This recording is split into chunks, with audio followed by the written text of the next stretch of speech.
YCP MP అభ్యర్థి విజయసాయిరెడ్డి పైన ఇక కొవ్వూరు టీడీపీ అభ్యర్థి ప్రశాంతి రెడ్డి తీవ్ర స్థాయిలో మండిపడ్డారు. తనకు వచ్చే ఆదరణ చూడలేకనే వైసీపీ నేతలు వికృత చేష్టలకు పాల్పడుతున్నారని మండిపడ్డారు. వైసీపీ ఎంపీ అభ్యర్థిగా పోటీ చేస్తున్న విజయసాయిరెడ్డి విఘ్నత లేకుండా ప్రవర్తిస్తున్నారని ఎద్దేవా చేశారు. వేమిరెడ్డి ప్రభాకర్ రెడ్డిని తట్టుకోలేకనే వైసీపీ నీచ సంస్కృతికి పాల్పడుతోందని ఆరోపించారు.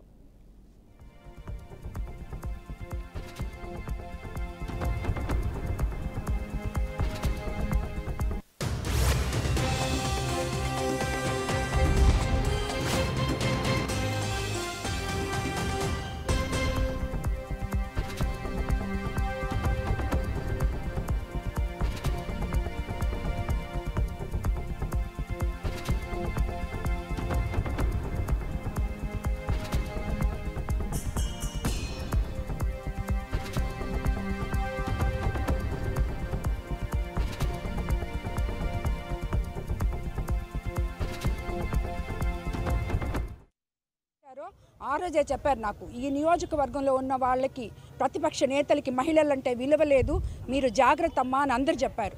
ఈరోజు అది వాళ్ళు రుజువు చేసుకుంటున్నారు. ఎటువంటి వికృత పనులు చేస్తున్నారంటే మీరందరూ చూస్తున్నారు. అవి నా నోటితో నేను చెప్పను కూడా చెప్పలేను. వాళ్ళందరూ నా సోదరులు, నా సోదర సమానులు. వాళ్ళందరూ నా దగ్గర చుట్టాలు, నాకు అన్నలు అవుతారు, తమ్ముళ్ళు అవుతారు. కానీ నన్ను తట్టుకోలేక నా మీద ప్రజలు, కోవూరు నియోజకవర్గ ప్రజలు నా మీద చూపించే ఈ అభిమానాన్ని వాళ్ళు జీర్ణించుకోలేక ఈరోజు ఇక్కడికి వచ్చాను.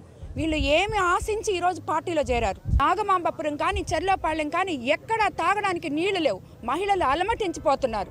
అలాంటివన్నీ వాళ్ళు వచ్చి నా దగ్గర చెప్పుకొని నువ్వైతే న్యాయం చేయగలవు అని చెప్పి నాకు వచ్చి అభిమానంతో చెప్తుంటే ఇదంతా చూసి ఓర్వలేక చిన్న పెద్ద ఒకరని కాదు, వైసీపీ నాయకులు మొత్తం, ఆఖరాకి ఇక్కడ ఎంపీగా పోటీ చేస్తున్న ఆయన కూడా కనీసం విఘ్నత లేకుండా ఏం చేస్తున్నాం మనం, ఏం ప్రెస్ మీట్లు పెడుతున్నాం అనే ధ్యాస కూడా లేకుండా కేవలం నన్ను తట్టుకోలేక, వేమిరెడ్డి ప్రభాకర్ రెడ్డిని తట్టుకోలేక ఇలాంటి వికృత చేష్టలు చేస్తున్నారు ప్రతిపక్షాలు వాళ్ళు. అవి నేను మనస్ఫూర్తిగా ఖండిస్తాను. ఈ జిల్లా మహిళలందరూ నాకు అండగా ఉంటారని నేను భావిస్తున్నాను.